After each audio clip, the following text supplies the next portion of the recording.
ಇನ್ನು ಮುಡಾ ಕೇಸಲ್ಲಿ ಸಿಎಂ ವಿರುದ್ಧ ಮತ್ತೊಂದು ಆರೋಪ ಕೇಳಿ ಬರ್ತಾ ಇದೆ. ಮುದ್ರಾಂಕ ಶುಲ್ಕವನ್ನ ಪಾವತಿ ಮಾಡಿದ್ರ ತಹಶೀಲ್ದಾರ್.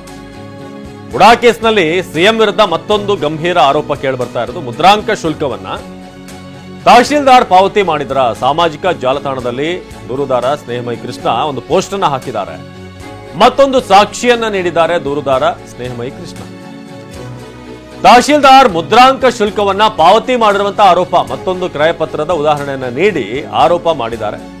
ಬೇರೆಯವರ ವಿಚಾರದಲ್ಲಿ ವ್ಯಕ್ತಿಯಿಂದ ಹಣ ಕಟ್ಟಿಸಿಕೊಳ್ತಾರೆ. ಮತ್ತೊಂದು ಕ್ರಯಪತ್ರದ ಉದಾಹರಣೆಯನ್ನ ಕೊಟ್ಟು ಬೇರೆಯವರ ವಿಚಾರದಲ್ಲಿ ವ್ಯಕ್ತಿಯಿಂದ ಹಣ ಕಟ್ಟಿಸಿಕೊಳ್ತಾರೆ.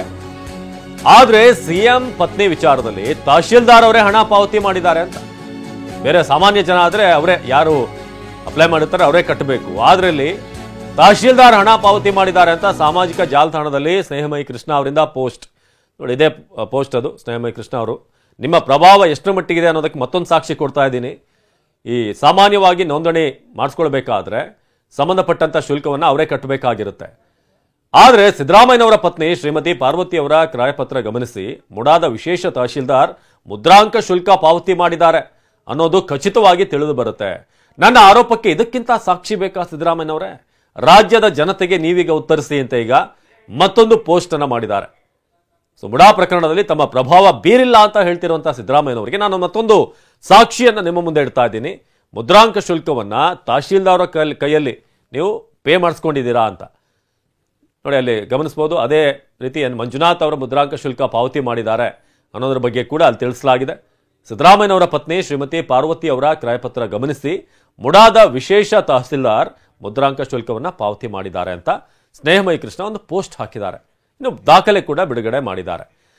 ನಮ್ಮ ಮೈಸೂರಿನ ಪ್ರತಿನಿಧಿ ದಿಲೀಪ್ ಈ ಬಗ್ಗೆ ಹೆಚ್ಚಿನ ಮಾಹಿತಿಯನ್ನು ನೀಡ್ತಾ ಇದ್ದಾರೆ ಈ ದೂರವಾಣಿ ಸಂಪರ್ಕದಲ್ಲಿ. ದಿಲೀಪ್, ಈಗ ನಾವು ಗಮನಿಸ್ತಾ ಇದ್ದೀವಿ ಒಂದ್ ಕಡೆ ಈ ಕ್ರಯಪತ್ರದ ಕಾಪಿ ಹಾಗೇನೆ ಪೋಸ್ಟ್ ಕೂಡ ಮುದ್ರಾಂಕ ಶುಲ್ಕವನ್ನ ತಹಶೀಲ್ದಾರ್ ಅವರ ಕೈಲೇ ಪೇ ಮಾಡಿಸಿದ್ದಾರೆ. ಅಷ್ಟರ ಮಟ್ಟಿಗೆ ಪ್ರಭಾವ ಇದೆ ಅನ್ನೋ ಆರೋಪ. ಖಂಡಿತವಾಗ್ಲೂ ಅವಿನಾಶ್, ಮೊದಲಿನಿಂದಲೂ ಈ ಬಗ್ಗೆ ಸಾಕಷ್ಟು ಆರೋಪಗಳನ್ನ ದೂರುದಾರರಂತ ಸ್ನೇಹಮಯಿ ಕೃಷ್ಣ ಅವರು ಮಾಡ್ಕೊಂಡು ಬಂದಿರುವಂತದ್ದು. ಅಂದ್ರೆ ಸಿದ್ದರಾಮಯ್ಯನವರು ಪ್ರತಿ ಹಂತದಲ್ಲೂ ಅವರ ಪ್ರಭಾವವನ್ನ ಬೀರಿದ್ದಾರೆ ಅನ್ನುವಂಥದ್ದು. ಅದಕ್ಕೆ ಎಲ್ಲೋ ಒಂದ್ ಕಡೆ ಒಂದು ನನ್ನ ಹತ್ರ ಸಾಕ್ಷಿ ಇದೆ ಅನ್ನುವಂತ ನಿಟ್ಟಿನಲ್ಲಿ ಈಗ ಸಾಕ್ಷಿಯನ್ನ ಒದಗಿಸಿರುವಂತದ್ದು. ಯಾಕಂದ್ರೆ ಮುದ್ರಾಂಕ ಶುಲ್ಕವನ್ನ ಪಾರ್ವತಿ ಅವರ ಹೆಸರಿನಲ್ಲೇ ಪಾವತಿ ಮಾಡ್ಬೇಕಾಗಿತ್ತು. ಆದ್ರೆ ವಿಶೇಷವಾದಂತ ತಹಶೀಲ್ದಾರ್ ಯಾಕೆ ಶುಲ್ಕವನ್ನ ಪಾವತಿ ಮಾಡಿದ್ರು? ಶುಲ್ಕವನ್ನ ಪಾವತಿ ಮಾಡೋದಾದ್ರೆ ಪಾರ್ವತಿ ಅವರೇ ಮಾಡ್ಬೇಕಿತ್ತು. ಅದನ್ನ ಹೊರತುಪಡಿಸಿ ಆ ತಹಶೀಲ್ದಾರ್ ಯಾಕೆ ಮಾಡ್ತಾರೆ ಅನ್ನುವಂಥದ್ದು. ಆದ್ರೆ ಸರ್ಕಾರಕ್ಕೆ ಈ ವಿಚಾರವಾಗಿ ಹಣದಲ್ಲಿ ಮೋಸ ಆಗಿಲ್ಲ. ಯಾಕಂದ್ರೆ ಆ ಸರ್ಕಾರಕ್ಕೆ ಹಣ ಹೋಗಿದೆ ಚಲನ್ ಮೂಲಕ. ಆದ್ರೆ ವಿಶೇಷ ತಹಶೀಲ್ದಾರ್ ಯಾಕೆ ಪಾವತಿ ಮಾಡಿದ್ರು ಅನ್ನುವಂಥದ್ದು ಇಲ್ಲಿ ಪ್ರಶ್ನೆ ಮೂಡ್ಬರ್ತಾ ಇರುವಂತದ್ದು. ಯಾಕಂದ್ರೆ ವಿಶೇಷ ತಹಶೀಲ್ದಾರ್ ಈ ಒಂದು ವಿಚಾರವಾಗಿ ಅವ್ರು ಯಾವುದೇ ರೀತಿಯಾದಂತ ಇದನ್ನ ಪ್ರಭಾವ ಅಥವಾ ಇನ್ನೊಬ್ಬರ ಆಡಳಿತದ ವಿಚಾರದಲ್ಲಿ ಮೂಗ್ ತೋರಿಸುವಂತದ್ದು ಕೆಲಸವನ್ನ ಸಿದ್ದರಾಮಯ್ಯ ಮಾಡಿದ್ದಾರೆ ಅನ್ನುವಂಥದ್ದು ಇಲ್ಲಿ ಆರೋಪ ಇರುವಂತದ್ದು. ಯಾಕಂದ್ರೆ ಅವರ ಪ್ರಭಾವ, ಸಿಎಂ ಅವರು ಪ್ರಭಾವದಿಂದಾಗಿ ಈ ರೀತಿಯಾದಂತ ಶುಲ್ಕವನ್ನ ಪಾವತಿ ಮಾಡುವಂತ ವಿಚಾರದಲ್ಲೂ ಕೂಡ ಒಂದು ಪ್ರಭಾವವನ್ನ ಬೀರಿದ್ದಾರೆ.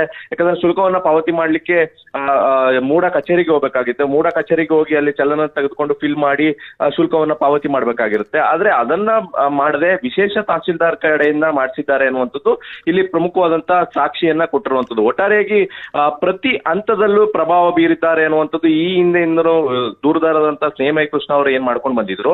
ಅದಕ್ಕೆ ಎಲ್ಲೋ ಒಂದ್ ಕಡೆ ಇದು ಸಾಕ್ಷಿಯಾಗಿ ಸಿಕ್ಕಿರುವಂತದ್ದು ಅವಿನಾಶ್. ಧನ್ಯವಾದ ದಿಲೀಪ್.